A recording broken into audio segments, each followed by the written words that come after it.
જરા કલ્પના કરીએ, એક બહુ જ મોટા અને સાવ બંધ ઘરમાં આપણે છીએ અને દરેક રૂમમાં, દરેક ખૂણે, ડાઇનિંગ ટેબલ પર અને બેડરૂમમાં પણ કેમેરા લાગેલા છે. અરે બાપ રે! હા, આપણે શું ખાઈએ છીએ, કોની સાથે શું વાત કરીએ છીએ, ક્યારે ગુસ્સે થઈએ છીએ અને ક્યારે રડીએ છીએ, આ બધું જ 24 કલાક રેકોર્ડ થઈ રહ્યું છે. હા, કોઈ જ પ્રાઇવસી નહીં. બિલકુલ. હવે જો આ કોઈ પેલો બિગ બોસ કે એવો કોઈ રિયાલિટી શો હોય ને તો સ્ક્રીન પાછળ બેસીને જોવું બહુ મનોરંજક લાગે, પણ જરા એક ક્ષણ માટે એવું વિચારીએ કે આ કોઈ ટીવી શો નથી. બરાબર. આ કેમેરામાંથી કોઈ લાઈવ ટેલિકાસ્ટ પણ નથી થઈ રહ્યું. આ કોઈ ગેમ નથી. આ એક આખો દેશ છે અને જે કેમેરા પાછળ બેઠું છે તે દેશની સરકાર છે. ઓહ, આ વિચાર જ ખરેખર કંપારી છોડાવી દે તેવો છે. એકદમ સાચી વાત. સરકારની એક એવી અદ્રશ્ય આંખ જે માત્ર આપણા રસ્તાઓ પર જ નહીં પણ આપણા ઘરમાં અને મતલબ આપણા મગજની અંદર પણ સતત ઝાંખી રહી છે. અને આજના આપણા ખાસ ડીપ ડાઈવમાં આપણે આ જ ભયાનક વાસ્તવિકતાની ચર્ચા કરવાના છીએ. આપણા સ્ત્રોત તરીકે દેશી ફિલોસોફરની એક અત્યંત વિગતવાર એનાલિસિસ છે જે જ્યોર્જ ઓરવેલની બહુ જ પ્રખ્યાત નવલકથા 1984 પર આધારિત છે. હા, મેં પણ એ એનાલિસિસ જોઈ. જુઓ, આ માત્ર કોઈ જૂની વાર્તાનું પુનરાવર્તન નથી. આ એક આખો સાયકોલોજીકલ સ્ટડી છે કે જ્યારે કોઈ સત્તા માત્ર જમીન પર નહીં પણ લોકોની વિચારસરણી પર, તેમના ડર પર અને તેમની વાસ્તવિકતા પર સંપૂર્ણ કાબૂ મેળવી લે છે ત્યારે સમાજનું આખું માળખું કેવી રીતે ભાંગી પડે છે. આ વિશ્લેષણમાં મને જે સૌથી પહેલી જ બાબત હચમચાવી ગઈ ને ત્યાં પુસ્તકનું પહેલું વાક્ય છે. મતલબ વાર્તાની શરૂઆત જ થાય છે આ લાઈનથી કે એપ્રિલનો એક સારો ઠંડો દિવસ હતો અને ઘડિયાળમાં 13 વાગી રહ્યા હતા. હા, ઘડિયાળમાં 13 વાગ્યા. હવે જો કોઈ પણ સામાન્ય વ્યક્તિ પહેલી વાર વાંચે તો તેને એમ જ થાય કે ભાઈ આ તો કોઈ ટાઇપોગ્રાફિકલ ભૂલ હશે. સ્વાભાવિક છે. ઘડિયાળમાં 13 કેવી રીતે વાગી શકે? 12 પછી તો એક જ વાડે ને. પણ પછી ધીમે ધીમે સમજાય છે કે આ કોઈ ભૂલ નથી. ના, બિલકુલ ભૂલ નથી. હા, આ તો એક બહુ જ મોટો ઇશારો છે કે આપણે એક એવી દુનિયામાં પ્રવેશી રહ્યા છીએ જ્યાં કુદરતના નિયમો કે સામાન્ય તર્ક એટલે કે લોજિક એનું કોઈ અસ્તિત્વ જ નથી રહ્યું. વાસ્તવિકતા એ નથી જે સૂર્ય કે ચંદ્ર નક્કી કરે છે. વાસ્તવિકતા એ છે જે પેલી સત્તા નક્કી કરે છે. એકદમ સાચું. જો સત્તા કહે કે ઘડિયાળમાં 13 વાગ્યા છે તો તમારે માનવું જ પડશે. હા, તમારે સ્વીકારવું જ પડશે. આ ઘડિયાળમાં 13 વાગવાને એ ભૌતિક સમયની વાત જ નથી. આ એક પ્રકારની માનસિક તાલીમ છે. હું એ કહેવા માંગતી હતી કે એક એવો અત્યાચારી સમાજ જેને આપણે ટોટાલિટેરિયન કહીએ છીએ તે ક્યારેય એવું નથી ઈચ્છતો કે લોકો પોતાની બુદ્ધિનો ઉપયોગ કરે. બરાબર. જો તમે લોકોને કોઈ એવી વાત મનાવી શકો જે સીધી રીતે જ અશક્ય છે તો સમજી લો કે તમે તેમના મગજનો કંટ્રોલ લઈ લીધો છે. અને અહીંથી જ પેલો બહુ જ પ્રખ્યાત કન્સેપ્ટ આવે છે, ડબલ થિંક. હા, ડબલ થિંક. એના વિશે મેં વાંચ્યું છે. એટલે ડબલ થિંક એટલે તમારા મગજમાં એક જ સમયે બે સંપૂર્ણપણે વિરોધાભાસી વિચારોને સ્થાન આપવું અને પાછો બંનેને પૂરી ખાતરી સાથે સાચા માનવા. ખબર છે, આ ડબલ થિંકવાળો કન્સેપ્ટ સમજવો શરૂઆતમાં મને થોડો અઘરો લાગતો હતો, પણ સોર્સમાં તેનું એક જબરદસ્ત ઉદાહરણ આપ્યું છે. જરા વિચારો કે શહેરના એક મોટા ચોકમાં મોટી સ્ક્રીન પર જાહેરાત થાય છે કે આપણી સેનાએ દુશ્મનોને બહુ ખરાબ રીતે હરાવ્યા છે. લોકો ખુશીથી નાચવા લાગે છે, ભારે ઉજવણી કરે છે. હા, ઉત્સવનો માહોલ છે. અને તેની બરાબર 5 જ મિનિટ પછી એ જ સ્ક્રીન પર જાહેરાત થાય છે કે દેશમાં ચોકલેટનું રાશન ઘટાડીને સાવ અડધું કરી દેવામાં આવ્યું છે. છતાં આશ્ચર્યની વાત એ છે કે કોઈના ચહેરા પર નિરાશા નથી આવતી, કોઈ પ્રશ્ન નથી પૂછતું. બિલકુલ. આ બરાબર એવું છે કે કોઈ આપણને એમ કે ભાઈ આજથી ગુરુત્વાકર્ષણ નીચેની પણ ઉપરની તરફ ખેંચે છે અને જીવતા રહેવા માટે આપણે તે જ વાતને સત્ય માનવી પડે. પણ મતલબ માણસનું મગજ આવું કઈ રીતે કરી શકે? કોઈક તો સવાલ પૂછે ને કે જો આપણે યુદ્ધ જીતી રહ્યા છીએ તો આપણા જ દેશમાં ખાવા પીવાની અછત કેમ ઊભી થઈ રહી છે? જુઓ, આજ તો સત્તાની સૌથી મોટી સફળતા છે ને. જ્યારે કોઈ પ્રશ્ન પૂછવાની હિંમત જ કરતું નથી ત્યારે મગજ પોતાની જાતને બચાવવા માટે એક સર્વાઇવલ મિકેનિઝમ વિકસાવે છે. એટલે ડરના માર્યા? હા, ડર. માણસનું મગજ સમજે છે કે જો આ વિરોધાભાસ સામે સવાલ ઉઠાવ્યો તો તેનું પરિણામ સીધું મોત છે. તેથી બચાવ માટે મગજ જાણી જોઈને પોતાનું લોજિક બંધ કરી દે છે. અરે બાપરે! આ માત્ર કોઈ સામાન્ય જૂઠું બોલવાની વાત નથી. જૂઠું બોલવામાં તો તમને ખબર હોય છે કે અંદરથી સત્ય શું છે. હા, આપણે જાણીએ છીએ કે આપણે ખોટું બોલી રહ્યા છીએ. બરાબર, પણ ડબલ થિંકિંગમાં તમે ખરેખર એ જૂઠાણાને જ સત્ય માની લો છો. તમે તમારી પોતાની જ યાદદાસ્તને ભૂંસી નાખો છો અને પછી સૌથી ડરામણી વાત, પછી ભૂંસી નાખ્યાની એ પ્રક્રિયાને પણ ભૂલી જાઓ છો. એટલે ભૂલી ગયા એ પણ ભૂલી જવાનું. હા, આ એક એવું માનસિક સ્તર છે જ્યાં સરકાર સામે લડવાની વાત તો દૂર રહી, માણસ પોતાની જાત સાથે જ લડવાનું છોડી દે છે. આનો અર્થ એ થયો કે સત્તાએ એક એવો માહોલ ઊભો કર્યો છે જ્યાં ડર કોઈ બહારની વસ્તુ નથી રહી, તે શ્વાસની જેમ માણસની અંદર ઉતરી ગયો છે. એકદમ સાચું. અને અહીં જ પેલા બિગ બ્રધરનું પાત્ર આવે છે. આખા શહેરમાં મોટા મોટા પોસ્ટર્સ લાગેલા છે જેમાં એક ચહેરો છે અને નીચે લખ્યું છે big brother is watching you, એટલે કે બિગ બ્રધર તમારા પર નજર રાખી રહ્યા છે. હવે આ બિગ બ્રધર કોઈ જીવતો માણસ છે કે નહીં તે પણ ખબર નથી, પણ દરેક ઘરમાં એક ટેલિસ્ક્રીન છે. આ સ્ક્રીન માત્ર પ્રસારણ નથી કરતી, તે તમને જુએ પણ છે અને સાંભળે પણ છે. અને તમે તેને બંધ પણ નથી કરી શકતા. હા, તમે એને ક્યારેય બંધ કરી શકતા નથી. એ સૌથી ભયાનક છે. ખરેખર આ ટેલિસ્ક્રીન એ ફિલોસોફીમાં આવતા પેનોપ્ટિકોન નામના કન્સેપ્ટનું ઉત્તમ ઉદાહરણ છે. પેનોપ્ટિકોન? હા, પેનોપ્ટિકોન એટલે એક એવી જેલ જ્યાં કેદીઓને ખબર ન હોય કે ગાર્ડ ક્યારે તેમના પર નજર રાખી રહ્યો છે અને ક્યારે નહીં. એટલે એમને દેખાય નહીં ગાર્ડ. બરાબર. પરિણામે કેદીઓ હંમેશા એવું જ માનીને વર્તન કરે છે કે કોઈક તો તેમને જોઈ જ રહ્યું છે. ટેલિસ્ક્રીન પણ બિલકુલ આવું જ કામ કરે છે. તમને ખબર નથી કે અત્યારે કોઈ અધિકારી તમને જોઈ રહ્યો છે કે નહીં, પણ શક્યતા હંમેશા રહેલી છે. એટલે માણસ શું કરે છે? તે સેલ્ફ સેન્સરશિપ શરૂ કરે છે. પોતે જ પોતાના પર કાબૂ રાખે. હા, તે પોતાના ચહેરા પરના હાવભાવ પણ કંટ્રોલ કરવા લાગે છે.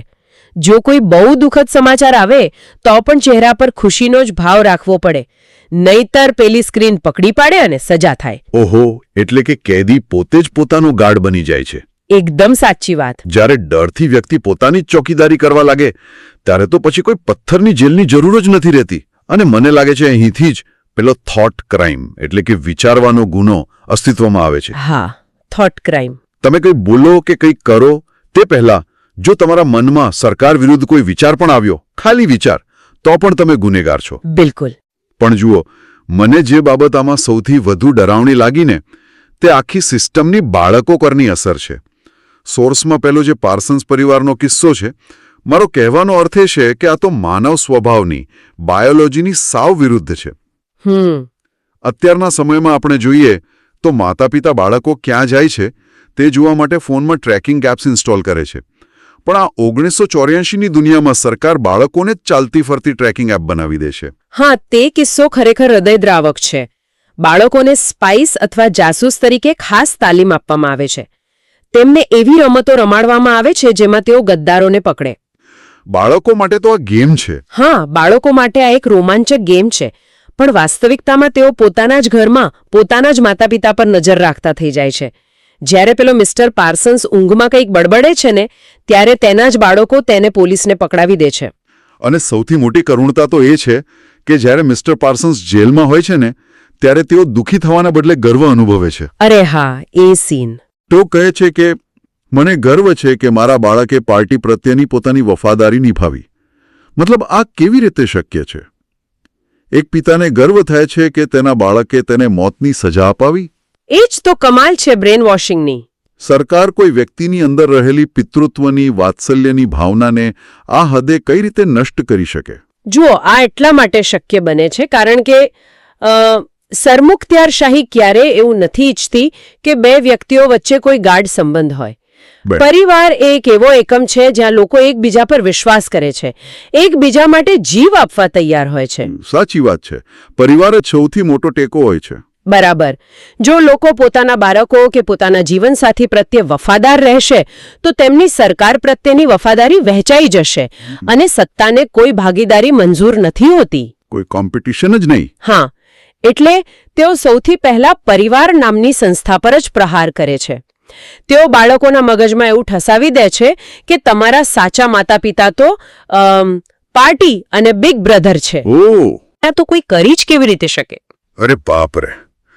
આ બધું એટલું પ્લાનિંગ સાથે કરવામાં આવ્યું છે કે માણસ ચારે તરફથી ઘેરાઈ જાય. અને વર્તમાન પર આટલો સજ્જડ કાબુ મેળવ્યા પછી આ સત્તા એક ડગલું હજુ આગળ વધે છે.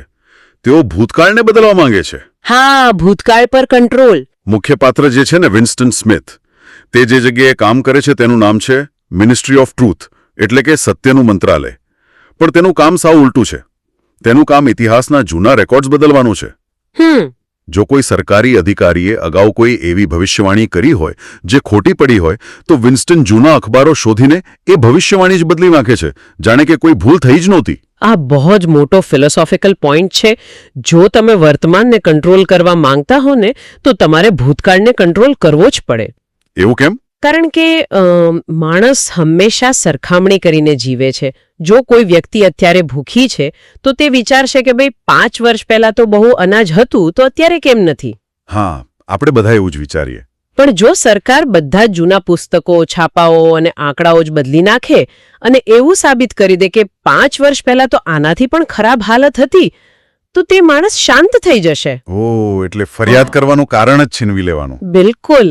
સોર્સમાં એક જગ્યાએ વિન્સ્ટન એક કોમરેડ વિધર્સ નામના વ્યક્તિના રેકોર્ડ્સ ભૂસી નાખે છે કે કારણ કે સરકાર હવે તેને ગદ્દાર માને છે. અને તેની જગ્યાએ વિન્સ્ટન એક નવો જ હીરો ઊભો કરે છે, કોમરેડ ઓગિલ્વી. હા, ઓગિલ્વી. આ ઓગિલ્વી ક્યારે અસ્તિત્વમાં જ નહોતો. તે માત્ર વિન્સ્ટનની કલ્પના છે.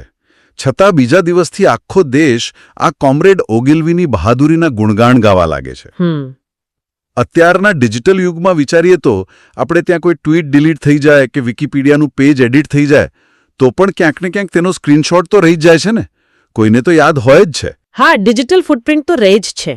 પણ અહીં તો આખીને આખી ઓળખને જ જડમૂળથી ઉખાડીને ફેંકી દેવામાં આવે છે. હા, આ પ્રક્રિયાને પુસ્તકમાં અનપર્સન બનાવવું કહેવાય છે. અનપર્સન. હા, એટલે માણસ માત્ર મરતો નથી, તે ક્યારે જન્મ્યો જ નહોતો તેવું સાબિત કરી દેવામાં આવે છે. જ્યારે ઇતિહાસ કોઈ સ્થિર વસ્તુ ન રહે અને સરકારની મરજી મુજબ રોજ બદલાતો રહે ત્યારે લોકોની સ્મૃતિઓ ઝાંખી પડવા લાગે છે. સાચી વાત. તેઓ પોતાના જ મગજ પર વિશ્વાસ કરવાનું બંધ કરી દે છે અને જે પેલા કાગળ પર લખેલું હોય તેને જ સત્ય માની લે છે. આ તો થઈ ભૂતકાળની વાત. પણ ભવિષ્યના બળવાને રોકવા માટે એક બીજો અત્યંત ખતરનાક પ્રોજેક્ટ ચાલી રહ્યો છે, ન્યૂસ્પીક નામની ડિક્શનરી બનાવવાનો. હા, ન્યૂસ્પીક, ભાષા પરનો કંટ્રોલ. વિન્સનનો એક સહકર્મી છે સાઇમ, તે આના પર કામ કરી રહ્યો છે. આપણે સામાન્ય રીતે જોઈએ છીએ કે નવી ડિક્શનરીમાં હંમેશા નવા શબ્દો ઉમેરાય છે. હા, ભાષા તો સમૃદ્ધ થાય. બરાબર. પણ ન્યૂસ્પીકનો ઉદ્દેશ જ શબ્દોનો નાશ કરવાનો છે. તેઓ ડિક્શનરીમાંથી વિરોધ, સ્વતંત્રતા, ન્યાય જેવા શબ્દો જ કાઢી નાખવા માંગે છે. હા. પણ જુઓ, અહીં મને એક પ્રશ્ન થાય છે.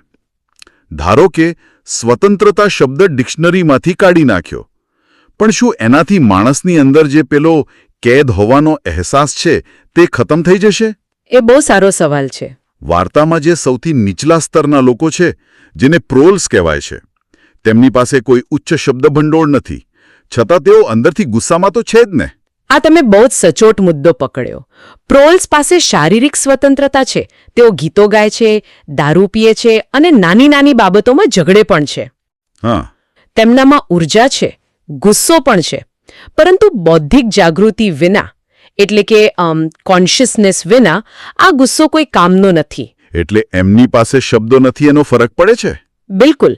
ભાષા અને વિચાર વચ્ચે બહુ સીધો સંબંધ છે. જો તમારી પાસે કોઈ ચોક્કસ પરિસ્થિતિને વર્ણવવા માટે શબ્દો જ ન હોય તો તમારું મગજ તે દિશામાં એક હદથી વધારે વિચારી જ શકતું નથી. ઓહ, આ તો ક્યારે વિચાર્યું જ નહોતું. પ્રોલ્સ અંદરથી અસંતુષ્ટ છે, પણ તેમની પાસે એ સમજવા માટે શબ્દો કે ઇતિહાસ નથી કે ભાઈ આખી સિસ્ટમ જ ખામીયુક્ત છે.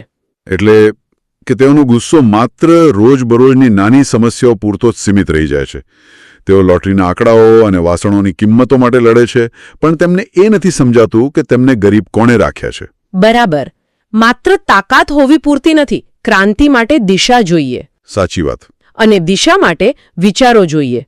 ન્યૂસ્પીકનો મૂળ હેતુ એ જ છે કે લોકો પાસે બળવો કરવા માટેના શબ્દો જ ન બચે, જેથી પેલો થોટ ક્રાઇમ કરવો ટેકનિકલી અશક્ય બની જાય. જ્યારે તમે સ્વતંત્રતા શબ્દ જ નથી જાણતા તો તમે તેની માંગણી કેવી રીતે કરશો? શું વાત કરો છો! આ બધું સાંભળીને ખરેખર નિરાશા થાય કે જ્યારે મગજ, વિચારો, ઇતિહાસ અને શબ્દો બધા પર જ સત્તાનો આટલો સંપૂર્ણ કાબુ હોય ત્યારે માણસ પાસે પોતાનું કહી શકાય તેવું બચે જ છે શું? અને કદાચ એટલે જ વાર્તાનો બીજો અડધો ભાગ આટલો પ્રભાવશાળી છે, કારણ કે આટલા અંધકાર વચ્ચે એક આશાનું કિરણ દેખાય છે, વિન્સ્ટન અને જુલિયા વચ્ચેનો પ્રેમ સંબંધ. હા, એમની લવ સ્ટોરી. સામાન્ય નવલકથાઓમાં પ્રેમ એ માત્ર રોમાન્સ હોય છે, પણ આ 1984ના વાતાવરણમાં એકબીજાના પ્રેમમાં પડવું એ સીધો રાજકીય બળવો બની જાય છે. બિલકુલ, કારણ કે શારીરિક ઈચ્છાઓ અને લાગણીઓ એ માણસની આંતરિક પ્રકૃતિ છે. પાર્ટી ઈચ્છે છે કે લગ્ન અને શારીરિક સંબંધો માત્ર ફરજ બજાવવા ખાતર જ હોય, જેનો એકમાત્ર ઉદ્દેશ્ય પાર્ટી માટે નવા બાળકો પેદા કરવાનો છે. એટલે પ્રેમ વગરના સંબંધો. હા, વિન્સ્ટનની પત્ની કેથરીન આ જ વિચારધારામાં માનતી હતી. તેના માટે સંબંધ એ માત્ર પાર્ટી પ્રત્યેની ફરજ હતી.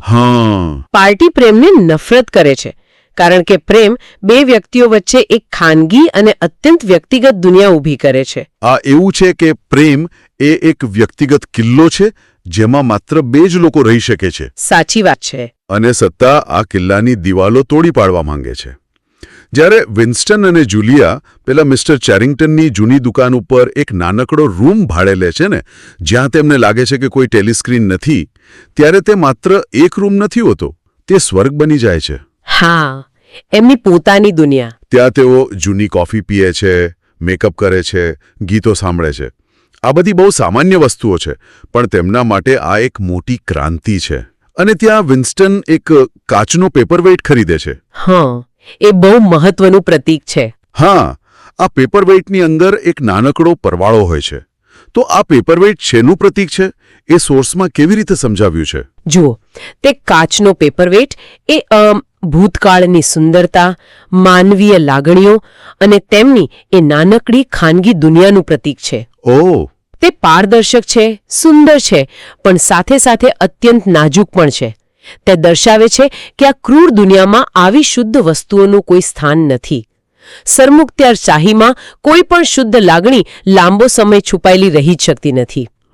સત્તાની નજરમાં એકબીજા પ્રત્યે સાચો પ્રેમ રાખો અને સામાન્ય માનવીય જીવન જીવવું એ જ સૌથી મોટો દેશદ્રોહ છે. અને આ દેશદ્રોહની કિંમત તેમને ચૂકવવી પડે છે. હા, બહુ ભારે કિંમત.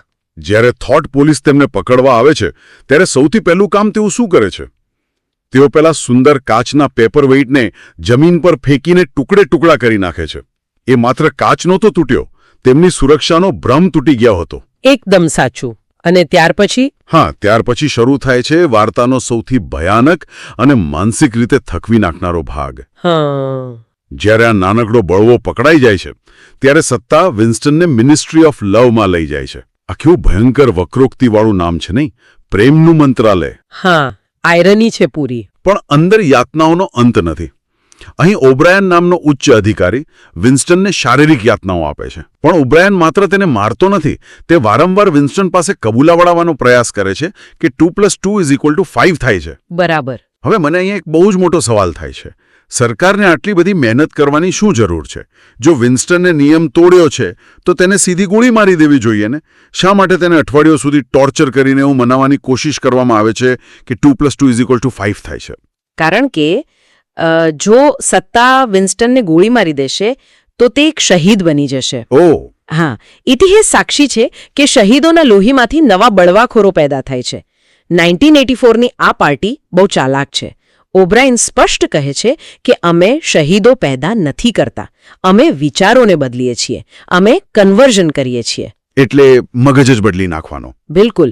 જો વિન્સ્ટન મરતા સમયે પણ પોતાના મનમાં એમ માનતો હોય કે પાર્ટી ખોટી છે તો તે પાર્ટીની હાર છે.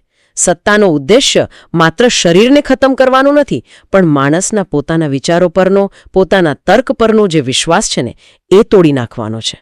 બાપરે!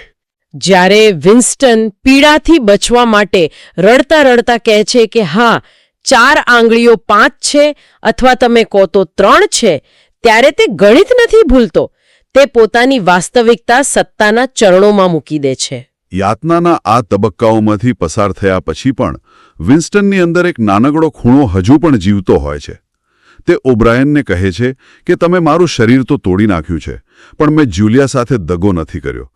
મેં તેને પ્રેમ કરવાનું છોડ્યું નથી. હા, પણ પછી હા, અને પછી આવે છે રૂમ 101. સોર્સમાં આ રૂમનું વર્ણન સાંભળીને જ રૂવાણા ઊભા થઈ જાય છે. ઓબ્રાયન કહે છે કે રૂમ 101માં એવી વસ્તુ છે જે દુનિયામાં સૌથી વધુ ખરાબ છે. દરેક માણસ માટે આ વસ્તુ અલગ અલગ હોય છે, અને વિન્સ્ટન માટે તે ઉંદરો છે. ઓબ્રાયન વિન્સ્ટનના ચહેરા પાસે ભૂખ્યા જંગલી ઉંદરોથી ભરેલું પાંજરું લાવે છે. બહુ જ ડરામણો સીન છે આ. તે પાંજરાનો દરવાજો વિન્સ્ટનના ચહેરા પર ખોલવાનો જ હોય છે, અને તે સમયે પીડા, ડર અને આતંકની ચરમસીમાએ પહોંચેલો વિન્સ્ટન મોટેથી બૂમ પાડી ઉઠે છે. આ બધું જુલિયા સાથે કરો, મારી સાથે નહીં. જુલિયા સાથે કરો. મને કોઈ ફરક નથી પડતો કે તમે તેનો ચહેરો ફાડી નાખો, પણ મારી સાથે નહીં. આ ક્ષણે શું થાય છે? શું માનવીય આદર્શો, પ્રેમ, બલિદાનની ભાવના, આ બધું શારીરિક ડળ અને પ્રાથમિક સર્વાઇવલ ઇન્સ્ટિંક્ટ સામે હંમેશા હારી જાય છે? હું કહીશ કે આ જ્યોર્જ ઓરવેલની વાર્તાનો સૌથી કડવો અને ડાર્ક મેસેજ છે. રૂમ 101માં વિન્સ્ટન માત્ર ડરના માર્યા બોલી નથી જતો. તે હૃદયપૂર્વક એવું ઈચ્છે છે કે ઉંદરો જુલિયાને ખાઈ જાય પણ તેને છોડી દે. અને જ્યારે તમે તમારા સૌથી વહાલા વ્યક્તિને તમારી ઢાલ બનાવીને આગળ ધરી દો છો ને, ત્યારે તમારું પોતાનું સ્વમાન કાયમ માટે મરી જાય છે. સાચી વાત. આ માત્ર ડર નથી, આ પોતાના જ આત્માનું પતન છે. જ્યારે વ્યક્તિગત અસ્તિત્વ પર અંતિમ ખતરો આવે છે, ત્યારે મોટાભાગના લોકો પોતાના આદર્શો છોડી દે છે. અને આ જ સત્તાની અંતિમ જીત છે. પીડિત પોતે જ પોતાના વિનાશ સાથે, પોતાની કાયરતા સાથે હૃદયપૂર્વક સંમત થઈ જાય છે. બિલકુલ. શારીરિક રીતે વિન્સ્ટન જીવી જાય છે, તેને છોડી દેવામાં આવે છે, પણ આંતરિક રીતે તે સંપૂર્ણપણે મરી ચૂક્યો છે. અને એટલે જ નવલકથાના અંતિમ વાક્યમાં જ્યારે વિન્સ્ટન એક કાફેમાં બેઠો છે અને પેલી ટેલિસ્ક્રીન પર બિગ બ્રધરનો ચહેરો જુએ છે, ત્યારે તેની આંખમાંથી આંસુ સરી પડે છે, અને તે વિચારે છે કે તેણે બિગ બ્રધરને સમજવામાં કેટલી મોટી ભૂલ કરી હતી. તે સ્વીકારે છે કે તે બિગ બ્રધરને પ્રેમ કરે છે. આ વાક્ય વાંચીને ખરેખર એક ખાલીપો અનુભવાય છે. હા, બહુ નિરાશાજનક અંત છે. આ કોઈ સામાન્ય હાર નથી. આ એક માણસની સંપૂર્ણ માનસિક શરણાગતિ છે. તેનું મગજ, તેનો આત્મા હવે પાર્ટીની પ્રોપર્ટી બની ગયો છે. અને આ જ બાબત 1984ને આજના સમય માટે એક બહુ જ પ્રસ્તુત અને ભયાનક ચેતવણી બનાવે છે. કઈ રીતે? જો આ માત્ર કોઈ કાલ્પનિક દેશની વાર્તા નથી.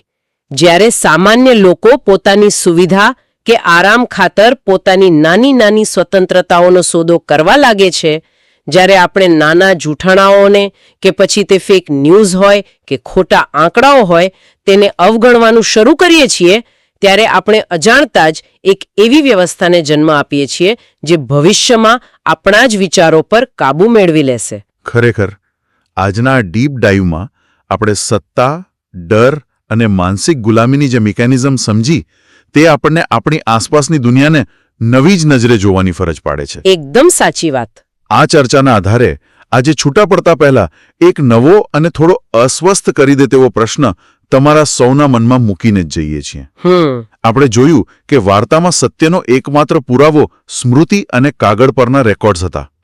પણ આજના આ ડિજિટલ યુગમાં જ્યાં આપણે આપણી બધી જ સ્મૃતિઓ, આપણા બાળપણના ફોટાઓ, આપણા અંગત મેસેજીસ અને આપણા વિચારો, આ બધું જ કોઈ ક્લાઉડ સર્વર પર, સ્માર્ટફોનમાં અને એલ્ગોરિધમ્સના ભરોસે છોડી દીધું છે. હા, બધું જ ડિજિટલ છે. તો ત્યાં ભવિષ્યમાં કોઈ અદ્રશ્ય સત્તા આપણા આ ડિજિટલ ભૂતકાળને, આપણી જ યાદોને ચૂપચાપ ડિલીટ કરી નાખશે કે બદલી નાખશે, તો શું આપણને ક્યારેય એ વાતની ખબર પણ પડશે ખરી?